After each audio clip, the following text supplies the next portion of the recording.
Բարև ձեզ, Ֆակտոր TV-ի հյուրը ապրելու երկիր կուսակցության համահիմնադիր Մեսրոպ Առաքելյանն է, ողջույն պարոն Առաքելյան։ Մերձավանում դեռևս առկա է լարվածություն, 2 օր առաջ գիտենք, որ կոտրել են համայնքում Փետրվարին սպանված Գրիգոր Օհանյանի շիրմաքարը, նա կալանավորված Նարեկ Օհանյանի եղբայրն է, քննչական կոմիտեից ասել են, որ քրեական գործ կա եւ ես քննարկումներին նկատեցի, որ ձեր ուղղությամբ են, այս մեղքերը, սլաքները ուղում, ինչպես կպատասխանեք։ Հաշվի առնելով Վալոդիա Գրիգորյանի սպանության հանգամանքը։ Նախ եւ այս վերջի օրերին ու նաեւ դրանից առաջ էլ Մերձավանի շուրջ լարվածության մթնոլորտը անկեղծ ասած բավականին մքեցված տոնով էր ներկայացվում, քան իրականում կա, որովհետեւ իհարկե այս պահին ողբերգությունից հետո գյուղում ոչ թե լարվածություն կա, այլ մտահոգություն, ընդհանուր մթնոլորտը բացասական է, հաշվի առնելով նաև Վալոդիա Գրիգորյանի դերը, ազդեցությունը համայնքում, բայց ինչ վերաբերում է լարվածությանը, նման լարվածություն որպես այդպիսին գյուղում չի եղել, հիմա ինչ որ անձինք կան, որոնք Համը դեպքում վիճաբանության մասն է խոսում է։ Այդ վիճաբանությունը դրվագային վիճաբանություն է եղել իմ իմանալով, մանրամասները չեմ տիրապետում, որովհետև երեք էլ ենք փառակարում համայնքի ղեկավարի ընտրության մասով, որովհետև այդտենց շուտ լարվածության մթնոլորտ չէր նկատվում։ Հիմա կարող է ինչ-որ պահի, ինչ-որ վիճաբանություն ոնց ցանկացած միջավայրում կարող է լինել։ Հիմա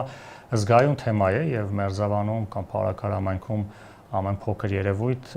նաեւ հանրային ընկալման տեսանկյունից ավելի բացասական է երևում, բայց նկատի ունեմ, որ այս պահին որովհետեւ այտենց մեծ լարվածության մթնոլորտ չկա, իհարկե մեր թիմը Վալոդիա Գրիգորյանի ընկերները մտահոգ են, մեզ համար շատ կարևոր է արդարադատությունը, որ բոլոր մեղավորները օրենքի առջև խիստ պատիժ կրեն, մեր ակնկալիքը եւ մեր պատկերացումը բացառապես դա է, այսինքն որովհետեւ այլ իհարկե դա ընդհանրապես փոքր սփոփանք է լինելու այն կորուստը, որ մենք ունենք, բայց մենք սպասում ենք իրավապահներին, պատկան մարմիններին, որպեսզի գործը ամբողջությամբ բացահայտվի եւ մեր թիմակիցների կողմից որովից այդպես բացասական վարկագիծ չի նկատվում, առավել եւս որ երեք էլ ընտրելով համայնքի նոր ղեկավար, մենք շարունակում ենք մեր պարտականությունը եւ մեր թիմը որպես փառաքարի կառավարող ուժ անում է ամեն ինչ, որ լինի համերաշխ, այն ինչ որ Վալոդիա Գրիգորյանն էր անում, նորմալ մթնոլորտ, որպեսզի համայնքը միասնական շարունակի ապրել եւ աշխատել։ Օնիկ Աղվերդյանը ընտրվեց, իսկ ոստիկանությունը հիմա անում է համապատասխան միջոցառումներ, հավանական ինչ որ բացական հեռանկարներ կանխելու արյունահեղություն, չգիտեմ, Աստված միանոցի իհարկե։ Դուք ունեք տեղեկություններ, բավարար է։ Ինչ որ ոստիկանական ինչ որ ուժերը չասենք, հա, ինչ որ տենց խմբեր, բարեկային ծառայություններ, որ գյուղում լինում է, այդ մասով կա, բայց այսինքն տենց Մերձավանում չի նկատվում տենց ոստիկանական ուժերով ապրող համայնքի մթնոլորտ, հիմա բարեկային ծառայությունն է, իրենց ծառայությունն են իրականացնում, որը ընդ որում նաև առիթ եղել է ասելու շատ լավ կլիներ նախորոք լիներ, որովհետև անկախ Վալոդիա Գրիգորյանի քաղաքական կարգավիճակից Հայաստանում տեղի ունեցող ցանկացած հանցագործություն, առավել եւս սպանություն կանխարգելման հնարավորություններ ունի եւ առավել եւս փոքր բնակավայրերում գյուղերում իրավապահ շատ լավ տիրապետում են հնարավոր քրեացին հատվածները եւ եթե իրավապահ մարմինները ոչ թե այտենց որպես ուժի գործադրող պատժիչ, այլ կանխարգելիչ, օգնող, հա, կարգավորող ֆունկցիայով ավելի շատ ներգրավեն, իրենք էլ դառնան համայնքի մի մասը, այսինքն համայնքի բնակիչները ոչ թե նայեն որպես եկել են մեզ պատժեն, այլ աջակից, կարծում ենք շատ հանցագործություններ հնարավոր կլինի կանխարգելել, հետեւաբար այդ երևույթին ես դեռ նորմալ եմ վերաբերվում։ Պարոն Առաքելյան, ինչու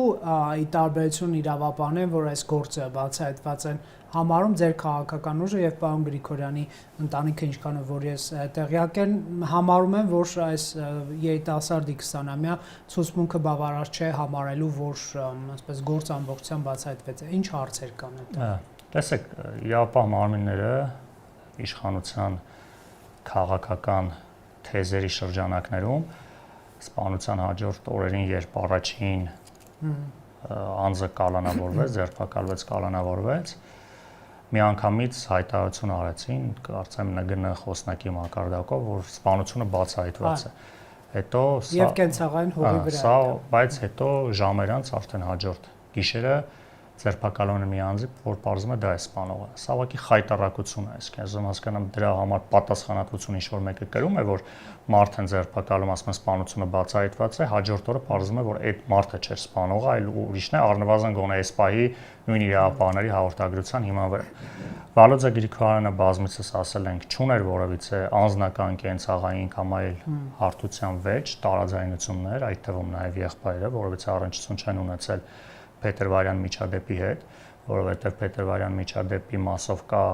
գործը հասել է դատարան մեղադրական եզրակացությունում, որտեղ Վալոդզա Գրիգորյանի եղբոր նկատմամբ, որը չի ընդունվում, ներկայացվել է մեղադրանք բացառապես խուլիգանություն հոդվածով 10-ից ավել անձանց հետ, իսկ սպանության հոդվածով այլ մարդու հետ։ Հիմա այստեղ չկա որևէ տրամաբանություն, որ եղել է մի դեպք, որ ցավոք մարդ է մահացել, որի սպանողը այս պահին կալանավորված է, ենթադրյալ սպանողը, հա, արդեն գործը դատարանում է ասել, ու ասենք 10-15 հոգի ինչ որ այդ վիճաբանության ժամանակ այնտեղ են եղել, ինչ որ հայոյանքներ, գորգռոսներ, ու դրանցից մեկի եղբայրը, որը համայնքի ղեկավարն է, ու իր քաղաքական կարգավիճակը ենթադրում է նաև որոշակի այլ վարքագիծ, հրապարակային վարքագիծ, որը բոլորի աչքի առաջ է եղել, համարվի այդ սպանության հետ կապ ունեցող անձ, սա անտրամաբանական է։ Ովքեր են փորձում կապել։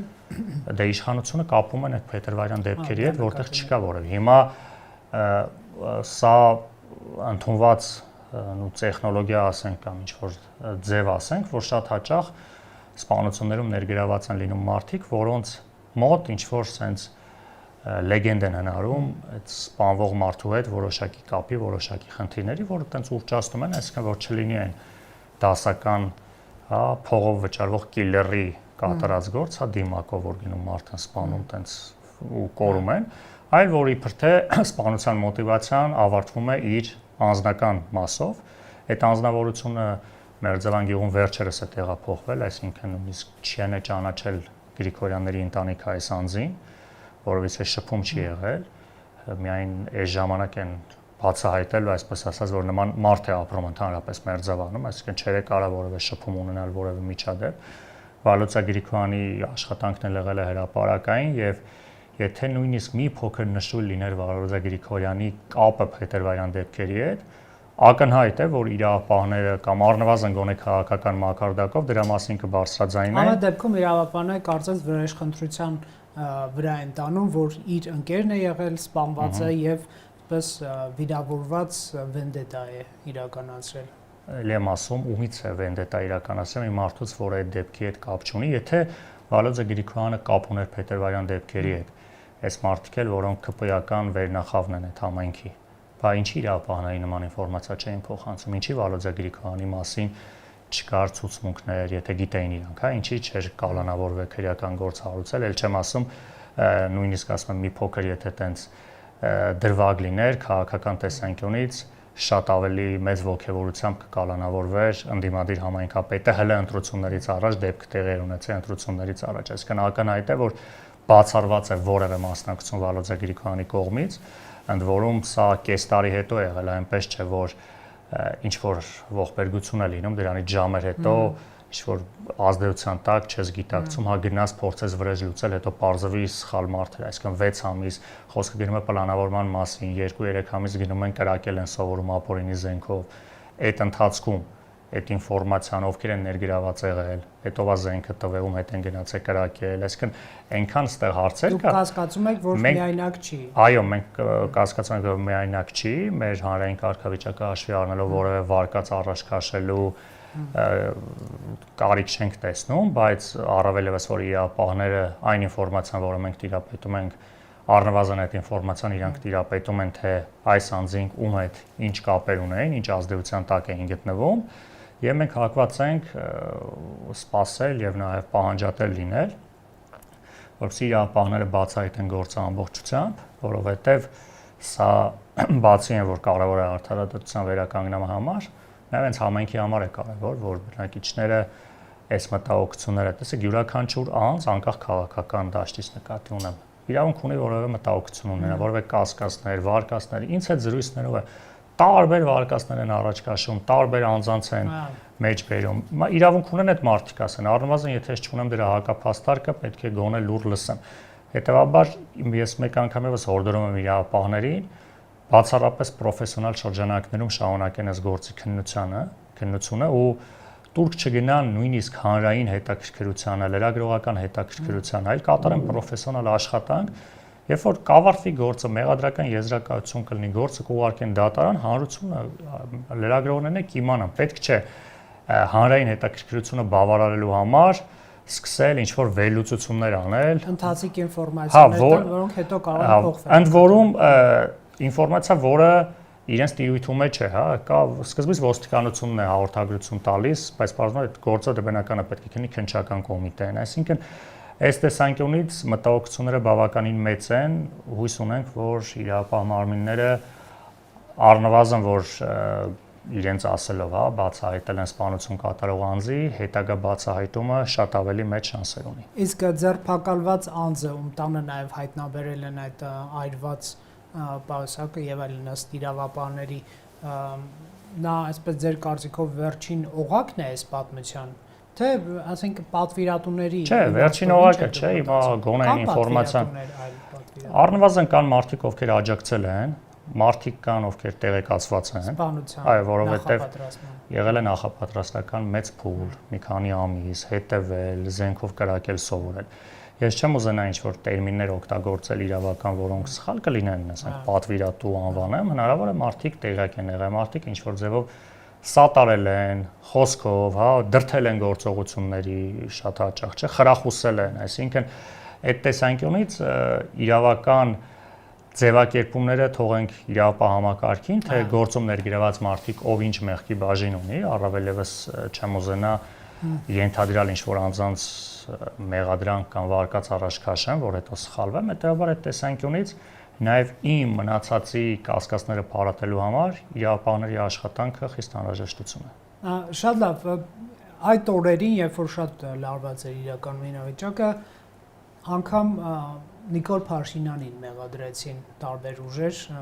պատվիրատու լինելու մեջ, այն կոնտեքստում, որ թե ԿՊ-ին հաղթած համայնքապետ է ընդդիմադիր եւ ուղղակի Հայաստանի վարչապետը ազատվել է իր դիմախոսներից մեկից։ Սա լուրջ եք համարում դուք նման պնդումները։ Այս հարցին մի քիչ այլ տեսանկյունից պատասխանեմ, հա, առիթ լինում եմ խոսել այս մասին, որ մեզ համար անընդունելի է, վստահ եմ հանրության մեծ մասի համար է ծայրահեղ ձևակերպումներ, այսինքն իշխանությունը ասում է, որ որևիցե ենթատեքստ չկա քաղաքական, բացառապես կենցաղային բնույթի սպանություն է, ինչ որ շրջանակներ, որ ընդհանրապես ոչ Վալոդյանին են ճանաչում, ոչ առնչվում են ինչ որ անձնական ընտանեկան ողբերգության վրա ցավոք երկկողմանի ինչ որ քաղաքական դիվիդենդներ են առաջ քաշում, որը մեր համար խիստ անընդունելի է, որ առաջին Վալոդյան մեր թիմից է, մեր քաղաքորդի անդամն է եւ շատ անընդունելի է, որ այլ քաղաքական ուժեր պես են խտացնում գույները ու նաեւ ծայրահեղ անընդունելի է, որ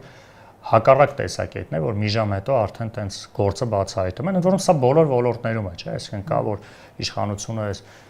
ամենաուժեղ երկիրը հիմա ենք, ամենաինքնիշխանը հիմա ենք, մի հատ շրջանակ եկա, որ բան չի մնացել, Հայաստանը հեսա վերանում է քարտեզի երեսից, այսինքն այս երկու ծայրահեղությունները մեզ համար անընդունելի են։ Կա ճշմարտություն, որ ինչ որ պահին կարող է մի քիչ այս կողմին մոտ լինի, մի քիչ այն կողմին։ Իհարկե մեր համար անընդունելի է այս պահին տենց հստակ գնահատականներ տալ, բայց այն որ Վալոդյա Գրիգորյանի կարգավիճակը քաղաքական էր, ընդդիմադիր կուսակցության քաղաքական խորհրդի անդամ էր, ընտրություններում հաղթել էր, առաջիկա խորհրդարանական ընտրություններին մասնակցության մեծ ձևաչափ ու ազդեցություններ ունենալու փաստ է։ Հիմա էլ եմ ասում, այդ գործոնը, այս գործի մեջ ինչ կապ է ունեցել, ինչ չափով, ինչ անձինք են ներգրաված եղել, ովքեր են տեղյակ եղել, այս բանին մենք զերծ ենք մնում որևէ քաղաքական գնահատական տալուց, որովհետև քաղաքական գնահատական կարող է տալ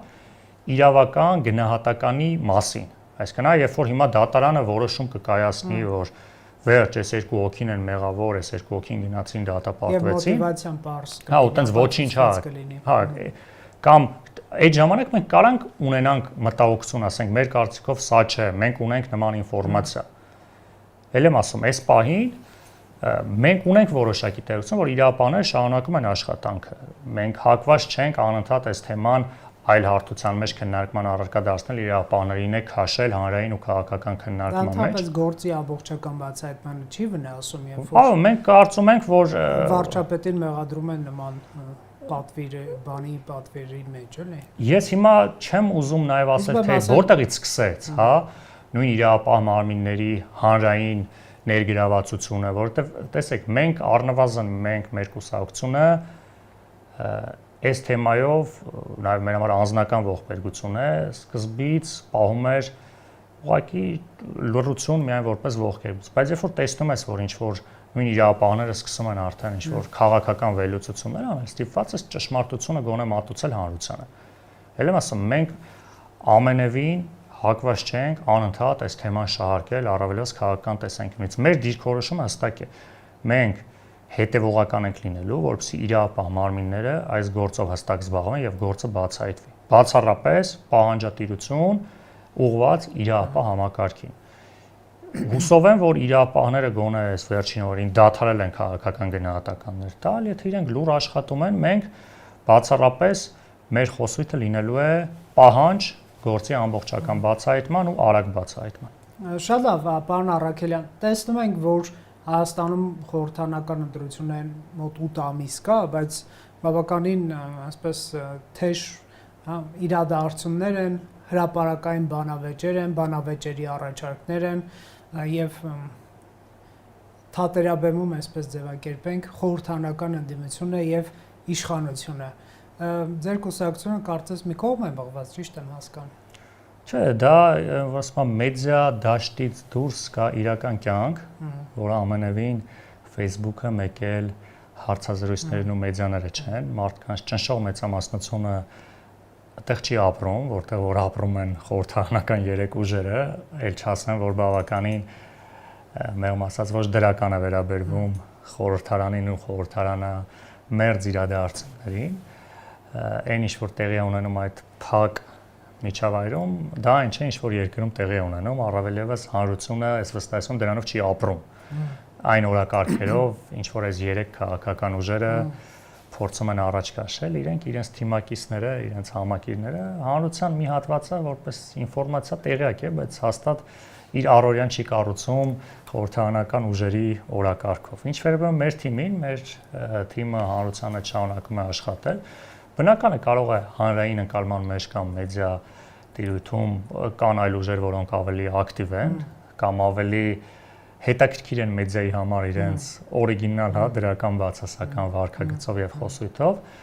Մենք աշխատում ենք մի քանի համայնքներում համայնքի կառավարումն ենք ստանձնել, որտեղ ունենք պատասխանատվություն հանրության համար։ Բնական է, որ նոյեմբերյան համայնքում տեղի ունեցող հանգիստ աշխատանքային իրադարձությունները լայն հանրության ու մեդիայի համար այդպես որ հետաքրքիր չի, որ օրինակ հիմա նոյեմբերյանում ասենք, հա, նոյեմբերյանը, որ հիմա մարզադաշտ ենք վերակառուցում միջազգային ստանդարտների համապատասխան, հաստատ ինչ որ թոփ իրադարձություն չի երկրում։ Մեկ նոյեմբերյանցիներին է հետաքրքրում, մեր ընտրողներին աշխատում ենք։ Հիմա այդ տեսանկյունից քաղաքական ուժը մեր 21 թվականից սկսեց թիմ ընտրությունների մասնակցել, որովհետև մենք կարևորում ենք քաղաքականության մեջ առաջին հերթին պատասխանատվությունը։ Չի կարելի ընտրություններից առաջ, ինչպես նշեցիք, հա, որ սկսում են ինչ-որ ուժեր թատերաբեմում հայտնվել, մենք էլ տենց կուսակցության կնիք ունենալ,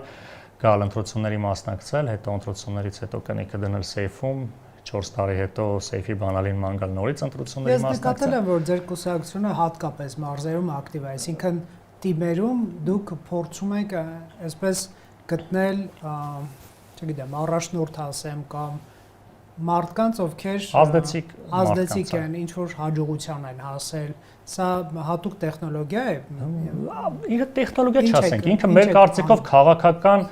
արդյունավետ ու ճիշտ ճանապարհն է, որովհետև ընդհանրապես ցանկացած իրավիճակում, ցանկացած միջավայրում, որ սկսում ես աշխատել, սկսում ես ներքևից, չէ՞, բիզնես կլինի, տեղ կլինի նույն կրթությունը, չէ՞, միջնակարգ, բարձրագույն նոր գնում ես։ Հիմա երբ որ դու սկսում ես քաղաքականությամբ զբաղվել ու հայտ ես ներկայացնում երկրի կառավարմանը ու բնակչության, ժողովրդի հոգսերի զբաղվել, պատասխանատվություն վերցնել, պետք է ինչ-որ մի ձև քեզ դրսևորես, չէ՞։ Օրինակ խորհրդանական ընդդիմությունը համարյա տարբեր թիմերում չի Հիմա մենք ընտրությունների։ Քիչ են, ամենաշատ ընտրությունների մասնակցած ուժն ենք, ԿՊ-ից բացի։ Մոտ 25 տեղ մասնակցել ենք, 18 տեղ ունենք ավականիներ ընտրված, հաղթարել ենք Շեմը։ Փարաքարում նոյեմբերյանում հաղթել ենք, Ալավերդիում հաղթեցինք, իշխանությունը ոստիկանության հետ կարեցավ խլել, իշխանությունը ապօրինի կերպով Տաթև համայնքում համատեղ կոալիցիայով այլ ուժի հետ ենք կառավարում, տարբեր տեղեր տարբեր ձայներ ենք հավաքել։ Սա ինչի համար է, նախ երբ որ դու գնում ես մեծ ընտրության, ասում եմ կարող ես փոքր ընտրության մասնակցես, կարողանում ես թիմ ձևավորել, կարողանում ես ինչ-որ գոնե քեզ մի երկու հոգի ընտրի, թիմ հավաքել, քարոզ արշավանել, բուկլետ տպել, մարզեր գնալ, շրջեր, հետո կուսակցություն կայացնել, որովհետև կուսակցությունը այդ 1-2 անձով չէ։ Մեր համար կուսակցության կայացման մոդելը մեր կարծում ենք, անկախ նրանից ինչ ազդեցություն ունենք, ինչ վարկանիշ ունենք, բայց ինքը որպես կառույց կայացած է։ Մենք կուսակցություն ենք, որը բոլոր մարզերում ունի թիմեր, ընդ որում ոչ թե ուղղակի տենց ընկերներ, ծանոթներ, մարդիկ որ կան, այդ մարդիկ այդ իրենց մարզի կոնկրետ համայնքում քաղաքական պաշտոն ունեն, ավականու անդամ են։ Իսկ մենք այս ճանապարհով ենք գնացել, հետո նաև կարևոր է, որ այնտեղ, որտեղ հաջողել ենք, մենք առաջիկա մնավ կհրապարակենք, նույն ընտրենք նոյեմբերյանում։ 21 թվականին գնացել ենք ընտրության, խոստում ենք տվել, բուկլետ ենք տվել, այդ բուկլետը ամեն օր մեր սեղանին դրած է, որ ասած կետերով գնում ենք։ Այդ խոստումները արել ենք, թե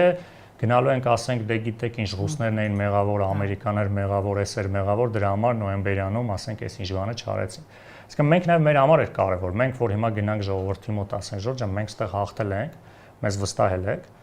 էս էինք խոստացել, այս խոստման համար եք մեզ ընտրել։ Հիմա մենք սա կատարել ենք, որովհետև հանրության համար լուրջ խնդիր կա, հանրության մոտ կա անվստահություն, ասում դե բոլորը մեծ խոսում են։ Հիմա մենք այն ուժն ենք, որ բան ենք խոստանում, անում ենք։ Այդ բուկլետները կա, հրապարակված է, մենք եկե հրապարակենք, ասենք սա ենք խոստացել, սրա համար մեզ ձայն են տվել։ 80%-ն ենք արել, 90%-ն ենք արել ենք, էս էլ ինչի չենք արել, երևի թերացել ենք ինչ-որ միտեղ։ Հիմա այդ ճանապարհով ենք գնում դեպի 26 թվական, որպես կուսակցությունը կայացել ենք։ Հետևաբար 26 թվականի ընտրությունների ինչքան մոտենում է Դաշինքային տրամաբանություն քննարկելու եք, թե չենք բացառում, տեսեք, ընդհանրապես դաշինքային տրամաբանության մեջ էլի մենք եթե կան այսպես ուժեր կամ գաղափարախոսություններ, որոնց կարող եք հարել, հետաքրքիր կլինի։ Նայեք, մենք այդտեղ ինչ մոտեցում ենք որդեգրել։ Զուտ գնալ դաշինք, կազմել դաշինք, հանուն դաշինք կազմելու, այդ ինքնանպատակ չենք գնում։ Կան քաղաքական դաշտում ընդդիմադիր ուժեր, որոնց հետ ունենք համախոհություն, արժեքային, սկզբունքային, հարցը մենակ ծրագրային չէ, այս հարցին ոնց ես վերաբերում։ Ընդհանուր նաև արժեքային, թեկուզ մարդկային, այսինքն ինչ-որ երևույթներին դու ոնց ես վերաբերում։ Մենք մեր համար մի քանի կարևոր սկզբունքներ կա, կոռուպցիայի նկատմամբ զրո հանդուրժողականություն, պրոֆեսիոնալիզմ, այսինքն պաշտոն պետք է զաղացնեն մարդիկ, ովքեր այդ գործին տիրապետում են, ոչ թե որտեղ այդ մարդիկ քաղաքական ճանապարհ են անցել։ Անկախ նրանից դու ինչ քաղաքական պատասխանատվություն ունես, ինչ քաղաքական ներգրավվածություն ես ունեցել, այդ պաշտոնում պետք է լինեն պրոֆեսիոնալները։ Իսկ եթե մարդիկ այդ սկզբունքների շրջանակներում ունեն համախոհություն, տարբեր հարցերի շուրջ նաև քաղաքական, աշխարհակաղակական, ներքին դետալների մեջ չխորանալով, ունենք տարբեր քննարկումներ։ Այս բանի զերծ կմնամ անուններ տալուց, որովհետև դեռ ոչինչ պայմանավորված չէ, եւ ուժերի եւ անհատների հետ, որովհետեւ չհիմնավորված ամբիցիա մենք առաջ չենք քաշում, մենք գիտենք մեր ուժեղ կողմերը, որի մասին խոսեցի, գիտենք թերությունները, գիտենք հնարավորությունները եւ այլն։ Երևանի ավականու արդյունքները ընտրությունների հուսահատեցնող չեն ձեզ։ Չէ, մենք այսպես ասած դասեր ենք քաղել, ընդհանրապես նայեք, մենք ընտրություններին այլ տեսանկյունից ենք նայում։ Եթե մենք քիչ ձայն ենք հավաքել, դրա մեղավորը մենք ենք։ Մենք չենք մեղադրում ժողովրդին։ Այն որ ժողովուրդը մեզ չհասկացավ, մեզ չգնահատեց։ Այո, ժողովուրդը մեզ չհասկացավ, բայց դա մեր թերությունն էր։ Ինչի մենք չկարողացանք այնպես անել, որ ժողովուրդը չհասկացավ մեզ։ Սխալ քարոզարշավեր, հակաքարոզչության դեմ չկարողացանք ճշմարտությունը ներկայացնել։ Ժողովրդի մոտ կար մեծ հուսահատություն, ընտրությունների 72%-ը չմասնակցեց, հիմա ինչի մարդիկ չեն գնում ընտրության։ Մենք մեր մեղքի բաժինն ենք տեսնում որպես քաղաքական ուժ։ Չենք կարողացել մարդկանց տանել։ Հա, մենք ընդունում ենք մեր մեղքի բաժինը, որ նաև մենք չենք կարողանում մարդկանց համոզել ընտրության միջոցով ստանձնել քաղաքական պատասխանատվություն։ Հիմա դա միայն մեր մեղքի բաժինն է, չէ, բայց մենք ընդունում ենք։ Կատարել ենք դրա մասով վերլուծություններ, իմաստավորել ենք այն սխալները, հուսով ենք, որ 26 թվականի ընտրություններին ավելի որովհետև մի բան էլ կար։ Այո, հենց սա էլ է կարևոր, տեսեք։ որովհետեւ մենք մասնակցում ենք փոքր համայնքներում մարզերում, որտեղ լրիվ այլ իրականություն էր, հա։ Երևանը այո մեծ ընտրություն էր։ Հիմա հենց դրա համար եմ ասում, մեր համար նորմալ է, որ մենք գնում ենք ընտրության, պարտվում ենք։ Քաղաքականացվածությունը ավելի շատ էր։ Այո, եւ քաղաքականությունը տարբեր եւ հետո մեծ համայնքեր, այսինքն մեծ քարոզարշավ պետք է, այսինքն ցանկացած ընտրություն հիմա երբ որ մարդը գալիս է միանգամից մեծ ընտրության է ուզում մասնակցել, հետո չի ընտրվում։ Այսօր ամենայն հարգանքով էս մարդիկ կան, թվում է թե այդ Facebook-յան լայքերը իրանք տենց ընտրական ձայներ են ու գնալու են հաղթեն։ Եվ որպես, այսպես ասենք, YouTube-ում գտնվող մարդ եւ ես խորտ եմ քաղաքական գործիչներին, որ չխաբվեն իրենց դիտումների վրա, էլի, որովհետեւ կան այդպես ուժեր, մարդիկ, որոնց ես շատ լավ ճանաչում եմ, շատ այստեղ լինում են, մի քանի հազար դիտում ավել են հավաքում եւ կուսակցություն են բացում։ Այդպես չի, էլի, մի քիչ Հա, իհարկե, սոցիալական մեդիան, չգիտեմ, TikTok-ային ալգորիթմերը, ռիլսերը եւ այլն դրանք մեծ ազդեցություն ունեն, բայց դրա վրա չես կարող էլի։ Դրա մեդիա դաշտը YouTube-ը նաեւ տեղեկատվություն ստանալու համար է։ Հիմա դուք ասում եք, ես ինքս էլ ձեր որոշ հաղորդումներ նայում եմ նաեւ քաղաքական տեսանկյունից, այ ինֆորմացիա է ստանում այլ քաղաքական ուժերի կարծիքի մասին։ Հիմա ես էլ եմ այդ թվերի մեջ համ մասնակցում, բայց ինչ չենք որ գնում ընտրում ես։ Հիմա այդ նույն տրամաբանությամբ այդ ճանաչելիությունը կամ դրական վարկանիշը հիմա ձմեռ պապին է բոլորը ճանաչում են, լավ են վերաբերվում, բայց չեն ընտրում։ Որովհետեւ մեկը վարչապետ չի։ Հա, իսկ այդ տեսանկյունից այո, բավականին ծանր աշխատանք կա, եւ որ ամփոփեմ, մենք մի կարևոր բան ենք արձանագրում, որ սա բոքս չի, շախմատ չի, որ քո մրցակիցը քո դիմացն է։ Ստեղ դու պետք է աշխատես ընտրողի հետ։ Մեր քաղաքական դաշտի մեծ մասը կտրվում է ու իրան թվում է թե ասել ձեզ իր հարցազրույցը ավելի շատ են նայեք, քան իր մրցակցինը կամ բանավեճի ժամանակ ավելի շատ տակը կոմենտ գրեցին, ես ինչ ուժեղ տղա ես, վերջ ինքը չէ,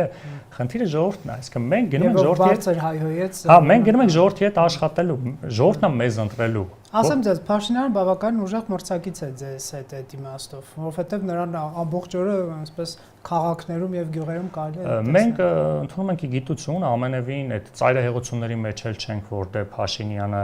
միանշանակ վերընտրվելու է, ոչ այն ծայրահեղության մեջ ենք, որ Փաշինյանի ռեյտինգը 0 է։ Պարոն Քոչարյանը երեք ասում էր 0-ի է մոտենում։ Դե երևի եթե ունի այդ ինֆորմացիան, հուսով ենք նաեւ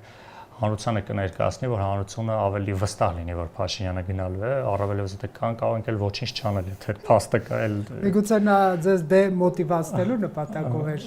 բլեֆ, մյուս մրցակից ընդդիմադիր։ Այդ տեսանկյունից այն, որ իշխանությունը ունի ռեսուրս, իշխանությունը նաև մի կարևոր բան արձանագրենք, հանրությունը միատարր չէ ու պետք չէ անընդհատ գնալ դրան, վայ, ես ոնց է մարդիկ գնում են իշխանությանն են ընտրում կամ այս մյուսին են ընտրում։ Հանրությունը բազմատեսակ է, ամեն մեկը ունի իր պատկերացումները կյանքին, նույնիսկ մեր փոքր շրջապատում էլ չէ, ձեր հիմա աշխատակազմը, ամեն մեկը ունի այլ, ընդ որում մենք քաղաքականության մասին չէ, ամեն մեկը մի այլ ձև է կյանքը պատկերացնում, այլ առաջնահերթություններ ունի, հետեւաբար ասել, որ այ ես ոնց է ժողովուրդը գնում այս ուժին ընտրում կամ չի գնում ընտրության, հետեւաբար ամեն կուսակցություն, ամեն ուժ ունի իր համակիրները, ամեն մեկը մի այլ պատ, մեկի համար աշխարհաքաղաքական խնդիրներ են առաջնահերթ, մեկի համար իր գյուղի խմելու ջրի բացակայությունն է առաջնահերթություն, մեկի համար իր երեխայի կրթությունը, հետեւաբար այս տեսանկյունից հանրության բոլոր շերտերի հետ մենք աշխատանք ենք տանում ու շարունակելու ենք ավելի ակտիվ աշխատել, հույս ունենալով, որ ստանալով ավելի մեծ վստահություն, այդ պատասխանատվությունը պատվով կտանենք։ Շնորհակալ եմ, պարոն Առաքելյան, զրույցի համար։ Factor TV-ում հյուրընկալել ենք Մեսրոպ Առաքելյանին։